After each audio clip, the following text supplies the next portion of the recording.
देखते हैं इलेक्ट्रिक वाले चैप्टर में से, ये बहुत इम्पोर्टेंट है, मैं तब करा रहा। इसमें आ जाएगा पहले electric charge Q equals to I T.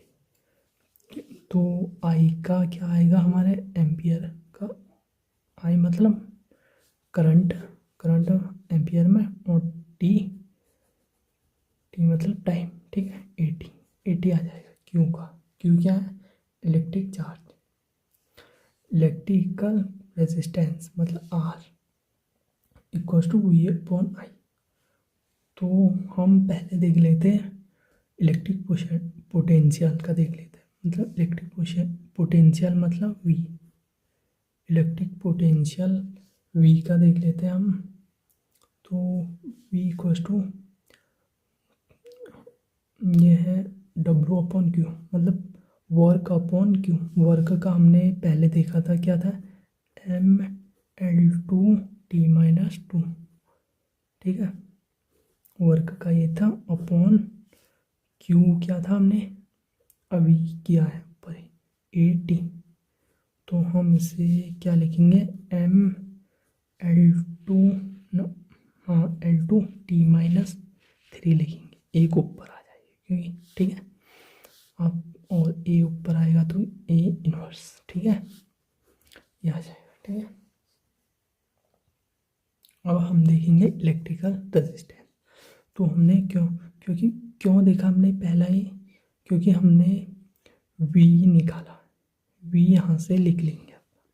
We का क्या था, mL2T-3 ए इनवर्स अपॉन क्या है आई क्या है मतलब ए है, ठीक है, एम्पियर। तो ए ऊपर जाएगा, क्या आएगा, mL2T-3 A -2, ए की पावर -2, ठीक है। ये हमारे पास इलेक्ट्रिक रेजिस्टेंस का व्याख्या, ठीक है। अब देखेंगे हम कैपेसिटेंस का क्या देखेंगे। एक फॉर्मूला होता है Q equals to C equals to Q upon V. Q का हमें पता ही है क्या है, क्यू का एटी,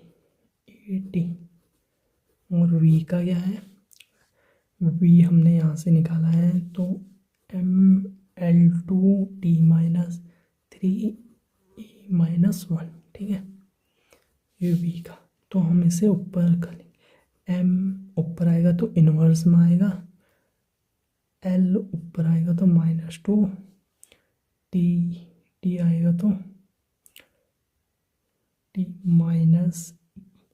टी प्लस का आ जाएगा, क्योंकि ये ऊपर आएगा तो ये प्लस का आ जाएगा, तो वो प्लस का आ जाएगा तो क्या आ जाएगा, T4 आ जाएगा, ठीक है।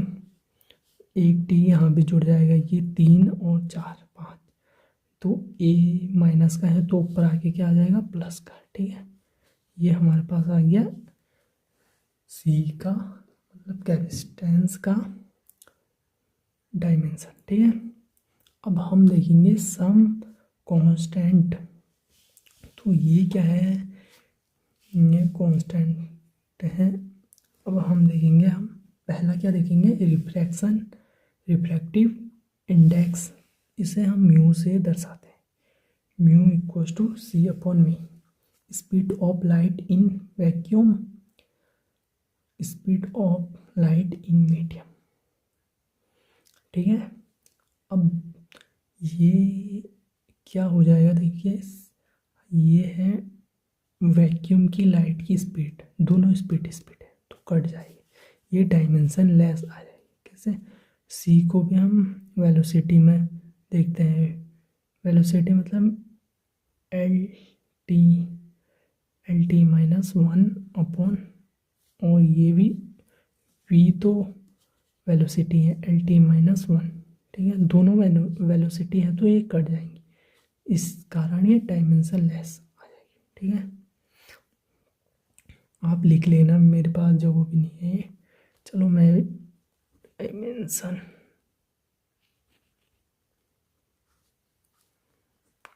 लेस, ठीक है, मैंने लिख दिया आपके लिए। आप भी लिख लेना। अब हम देखेंगे यूनिवर्सल ग्रेविटेशनल कांस्टेंट। तो इसे हम कैपिटल जी से दर्शाते हैं, ठीक है। तो ये तो आसानी है, देखो फोर्स का हमें आते ही है, और ये है mass, two mass and two mass के बीच की डिस्टेंस होती है ये आर स्क्वायर। डिस्टेंस मतलब हम जानते हैं, तो हम ये जरा फॉर्मूले को अच्छे से कर लेते हैं। F into R square upon M, one into M. Force क्या है, M L T minus two, force का जाएगा डायमेंशन, और एल स्क्वायर आर का, और एम स्क्वायर ये, तो मास से एक हट जाएगा, ठीक है। एम इनवर्स आएगा क्योंकि नीचे से ऊपर जाएगा ना, एम इनवर्स, और फिर आ जाएगा एल क्यूब, फिर आ जाएगा टी माइनस टू। ये किसका आ गया हमारे पास, ये आ गया हमारे पास कैपिटल जी का। अगर हम देखते हैं, जो आप देखते हैं कि जी, ये स्मॉल वाला जी होता है, इसका क्या होता है, ये ए के बराबर होता है। ए क्या है, एक्सेलरेशन, एक्सेलरेशन के बराबर इसकी वीमा आती है, ठीक है। क्योंकि ये भी दोनों एक्सेलरेशन है, ठीक है। अब हम देखेंगे प्लांक कांस्टेंट। प्लांक कांस्टेंट क्या होता है, एच से दिखाते हैं, ई बराबर एच म्यू। आपने ये समीकरण देखा होगा, देखा कहीं ना कहीं सुना तो होगा, E equals to H mu. तो ई क्या है, एनर्जी है, एनर्जी, और ये म्यू क्या है, फ्रीक्वेंसी। फ्रीक्वेंसी का हम, मैंने आपको नहीं बताया ना अभी फ्रीक्वेंसी का क्या आता करके, चलो अभी बता दो। फ्रीक्वेंसी मतलब,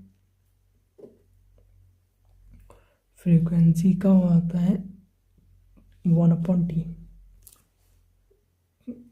1/T फ्रीक्वेंसी का आता है। तो हम देखेंगे एनर्जी क्या लिखेंगे, M L two T minus three था ना एनर्जी, नहीं टू ही था भाई, मैं भी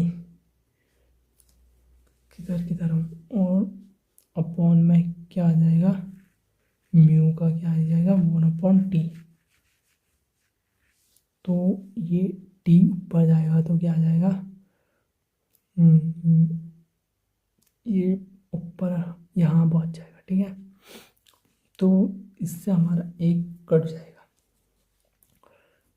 मेरे पास जगह तो नहीं है, टी माइनस इनवर्स आ जाएगा क्योंकि ऊपर जाएगा, ठीक है। टी ऊपर जाएगा तो अगर हम देखो इससे टी को इनवर्स में यहाँ पे लिखते तो इनवर्स -1 आता है, और -1 टू से एक बार कट जाता, -1 आ जाता है यहाँ पे, ठीक है।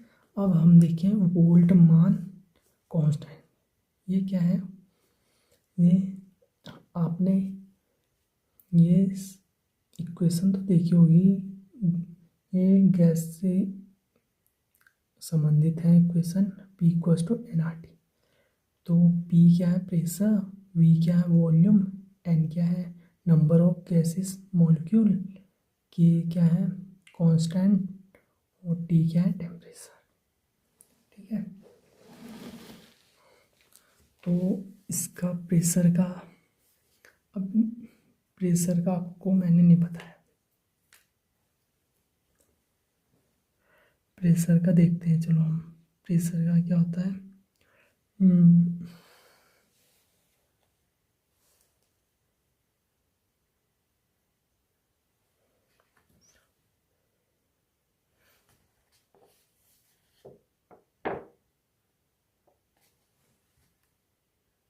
मैंने आपको प्रेशर का बताया था, तो हम इसको यहाँ पे करते हैं, देखो पहले फॉर्मूले को अच्छे से लिख लेते हैं, हमें किसका चाहिए, के का चाहिए। ये तो नंबर ऑफ गैसेस मॉलिक्यूल है, इसको तो हम न्यूमेरिकल वैल्यू है, इसको हम नगण्य मान लेते हैं। ठीक है, K equals to P V upon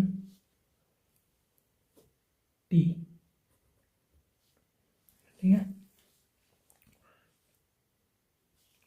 तो यहाँ पे देखेंगे हम के इक्वल्स टू प्रेशर का क्या था, M L inverse T minus to.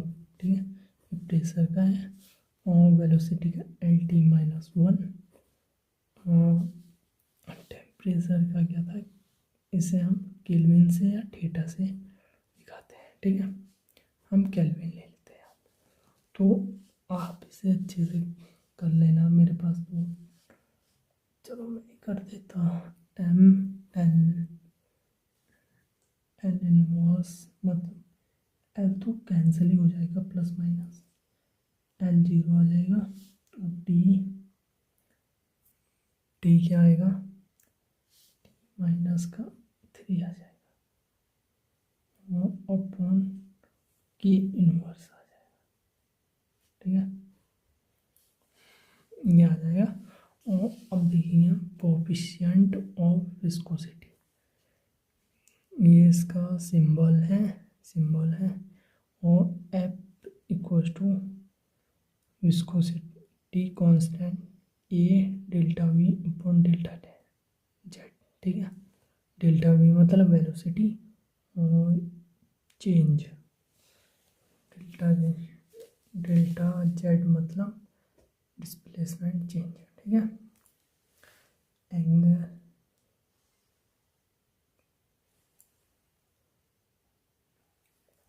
अब पढ़ेंगे हम फ्रीक्वेंसी मतलब 1/T। टी क्या है, आवर्तकाल, टाइम पीरियड। टाइम पीरियड मतलब टाइम पीरियड की वीमा क्या होती है, टी।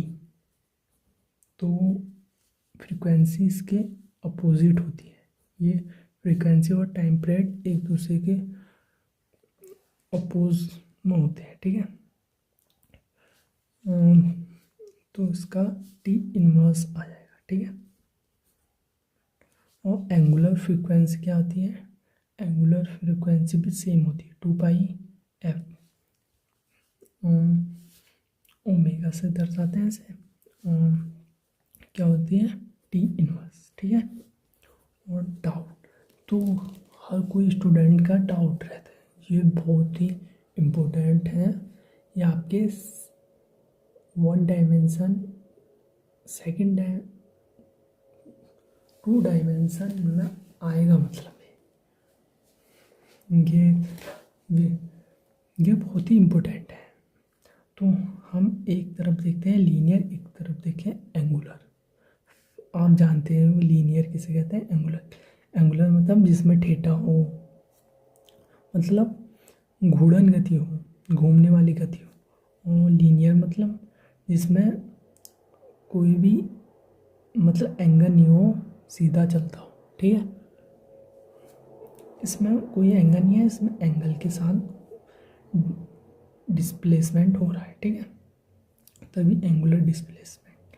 तो इसमें एक रिलेशन बनता है दोनों के बीच में, जो बहुत ही इम्पोर्टेंट है। 3 है ये फॉर्मूले, ये आपके लाइफ टाइम काम आएंगे। तो पहला फॉर्मूला हम देखते हैं, डिस्प्लेसमेंट ये लीनियर वाला है, S equals to R theta. R क्या है, रेडियस है। ठीक है, और थीटा क्या है, एंगुलर डिस्प्लेसमेंट। जो थीटा बना रहा है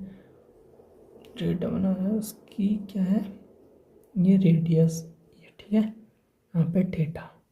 और वेलोसिटी क्या है, वेलोसिटी हम लीनियर वेलोसिटी को D S upon D T. ठीक है, और ओमेगा मतलब angular velocity, D theta upon D T. ठीक है, इसमें रिलेशन बनेगा V equals to R omega. ठीक है, ये रिलेशन याद कर लेना, रट लेना, मतलब बहुत ही इम्पोर्टेंट है, और ये आपके बहुत काम भी आएंगे। ए इक्वल्स टू ए मतलब acceleration equals to D upon D T. A relation क्या बनेगा, ये अल्फा, अल्फा मतलब angular acceleration D omega upon D T, A equals to R alpha. ये रिलेशन मैंने बहुत ही मेहनत से मतलब कहीं ना कहीं से मैंने अपने माइंड से बनाए, माइंड से इन्हें इस तरीके से लिखा कि मुझे हमेशा के लिए याद रहे।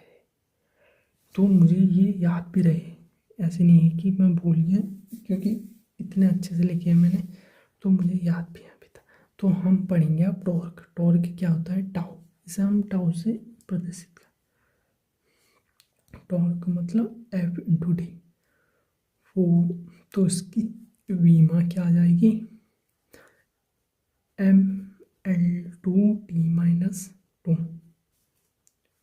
सॉरी फोर्स के एम वन आएगा, हाँ M L T minus to.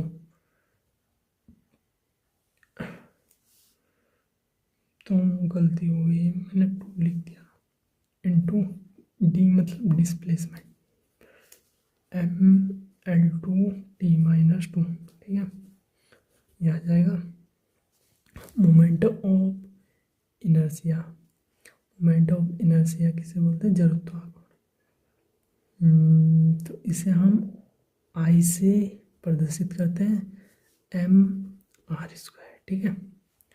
M R square मतलब मास क्या, इसकी dimension M into L square, M L square, ये मोमेंट ऑफ इनर्शिया, ठीक है।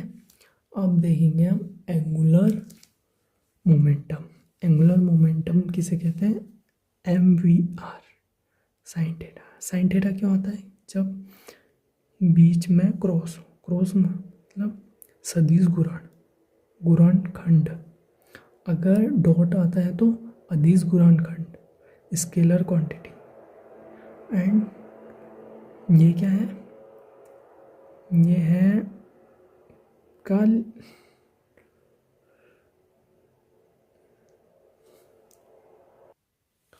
तो हम देखेंगे angular momentum M V R sine theta. ये क्या है, पी वेक्टर क्वांटिटी होती है, वेक्टर क्वांटिटी मतलब सदिश गुणनखंड इंटू आर। अगर डॉट होता है इसे स्केलर क्वांटिटी बोलते हैं, ठीक है। और अगर क्रॉस होता तो साइन थीटा आता, अगर डॉट होता तो कॉस थीटा आता, ये आपको पता होगा। तो हम पी क्या है, एम वी, एम वी क्या है, पी, पी मतलब पोटेंशियल,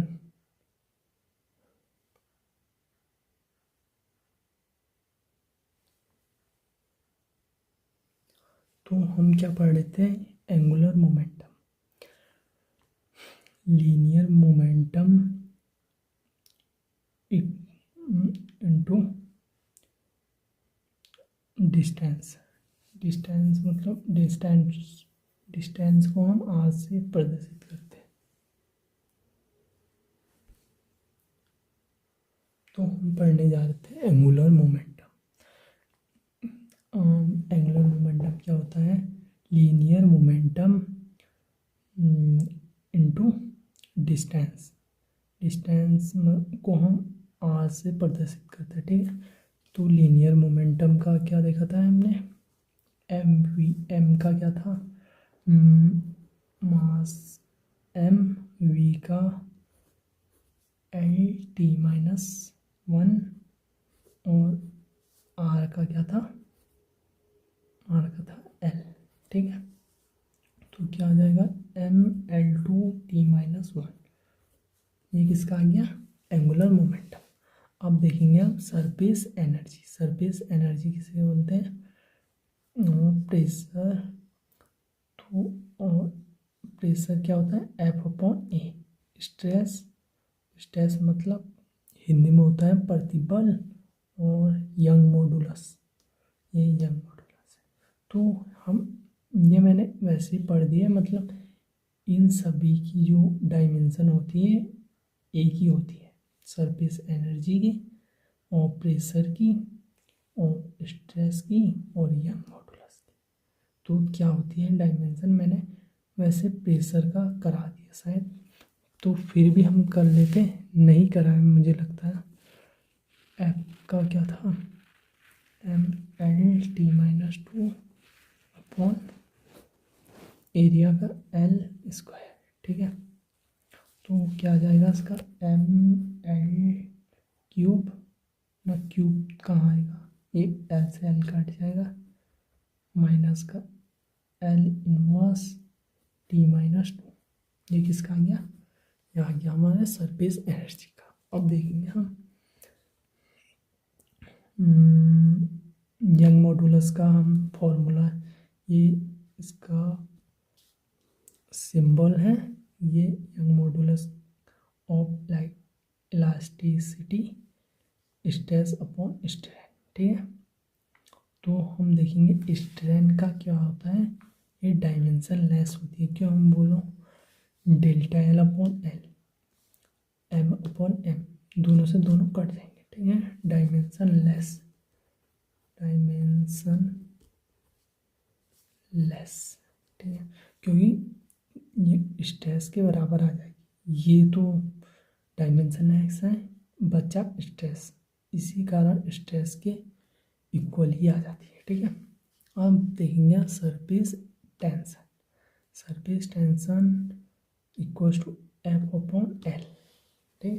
एफ का हम जानते हैं mL/T-2 अपॉन एल का क्या आ जाएगा, एल से एल कट जाएगा, क्या आ जाएगा mT-2, ठीक है, ये आ जाएगा।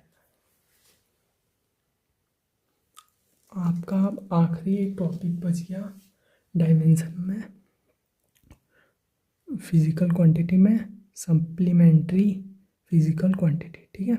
इसमें क्या देखेंगे हम, एंगल एंड सॉलिड एंगल किसे बोलते हैं, आर्क अपॉन रेडियस, आर्क क्या है, चाप अपॉन त्रिज्या। तो आप इसे ऐसे भी याद रख सकते, देखिए आपको यहाँ नहीं होता, angle equals to arc upon radius, R क्या है, ए पहले आता तो ए ऊपर आ जाएगा और आर बाद में आता तो आर नीचे आ जाएगा, एंगल आर्क, आप ऐसे याद रख सकते हैं, ठीक है। तो क्या आ जाएगा, एंगल को हम किससे दर्शाते हैं, थीटा से, थीटा इक्वल्स टू आर्क को भी हम किससे दर्शाते हैं,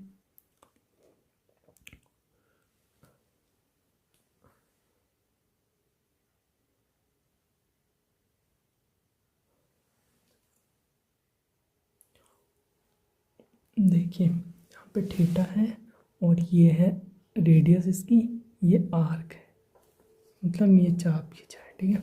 अब देखेंगे हम solid angle arc upon radius का स्क्वायर, एरिया अपॉन रेडियस का स्क्वायर, ठीक है, DA अपॉन R², ठीक है। और ये एक 3D मान सकते, 3D में दर्शाते हैं इसे, ये क्या है, ये तो 1D है, ये 3D में दर्शाते हैं हम इसको, क्या देख, अगर हम किसी ऐसे कोई आकार के बर्तन में पानी भर लें, ठीक है, ये क्या है, इसका एरिया है और ये क्या है, रेडियस, और क्या है, स्टेरेडियन, इसे हम स्टेरेडियन बोलते, इसके DA अपॉन R², ठीक है। तो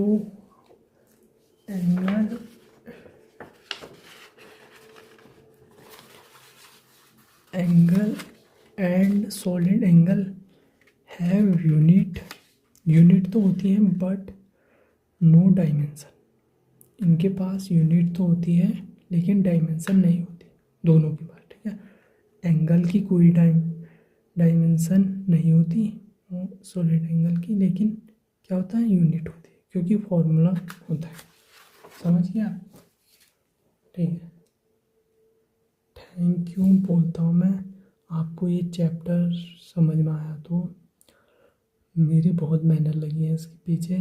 आप एक लाइक तो फिलहाल कर देना, मन करेगा तो, न तो मुझे सॉल्यूशन बताना कि क्या बेकार लगा। वैसे मैंने पूरी मेहनत करी है। ठीक है, थैंक यू।